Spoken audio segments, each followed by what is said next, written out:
Good evening, everyone, and welcome to the session number 7 from the playlist of System of Particles and Rotational Motion.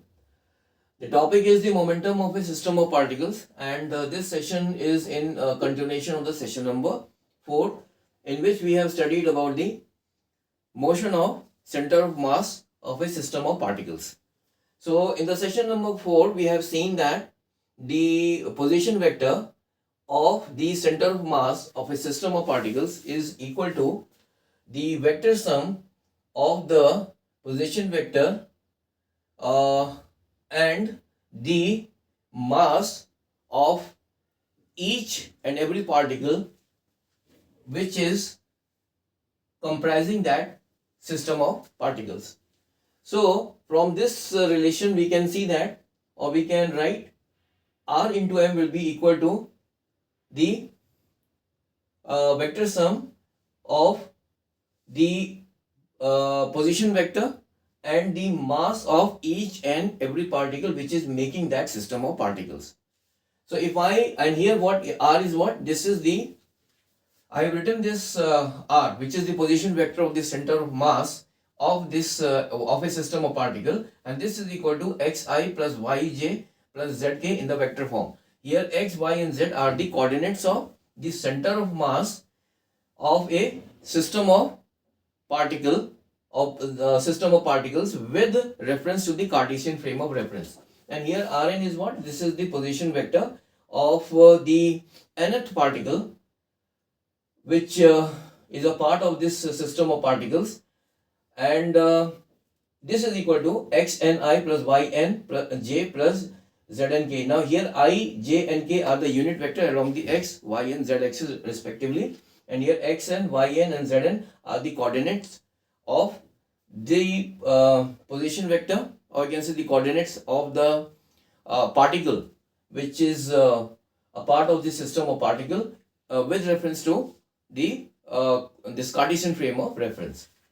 Now here if I differentiate this equation, that is Rm is this equation, then I will be getting that m is equal to m into dr upon dt will be equal to, here the mass of each and every particle is constant. Similarly here the mass of this system of particle is also a constant. So simply I can write this equation, if I differentiate it with respect to t, as m into dr upon dt, and this will be equal to m1 into dr1 upon dt plus m2 dr2 upon dt and so on, plus up to mn into drn upon dt. Now this value, that is m dot dr upon dt, is equal to m into v, where v is the velocity of the center of mass, and here dr1 upon dt will be the velocity of the particle number 1, this v2 is the velocity of the particle number 2, and so on. So and here vn is the velocity of the nth particle, and mn is the mass of the nth particle. So this will be equal to, so here m into v is what? This is the linear momentum of the system of particle, that is equal to p. This is the capital P, and this capital P is the linear momentum of the system of particle, and here this linear momentum is equal to the vector sum of the linear momentum of each and every particle which is making up this system of particles. So from this equation of, so we simply we can say that from this equation 1 I have written that P is equal to P1 plus P2 and so on up to Pn, where P1, P2, P3, these are the linear momentum of the individual particles which is making up this system of particles, and this capital P is the linear momentum of the system of particles. Now if I differentiate this equation number 1 with respect to t, so I can write this as m into dv upon dt, this is equal to m1 dv1 upon dt plus m2 dv2 upon dt and so on. So this will be equal to dp upon dt, because here see this one, this m dv upon dt will be equal to dp upon dt.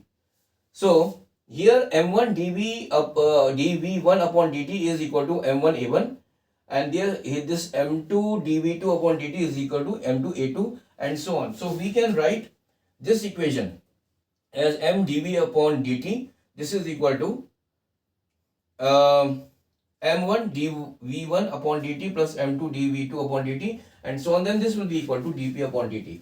Finally, this equation can be written as dp upon dt, because here m dv upon dt is equal to dp upon dt. So I have simply written this value as dp upon dt, and this is equal to m1a1 plus m2a2 and so on.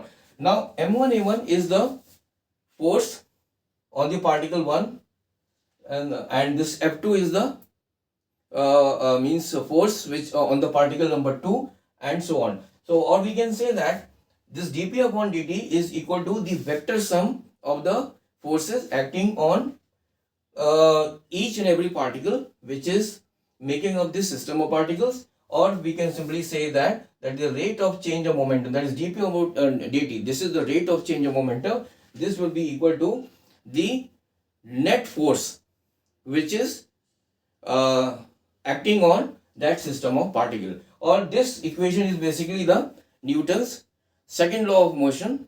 And so from here we can see that the Newton's second law of motion is applicable on the system of particles also.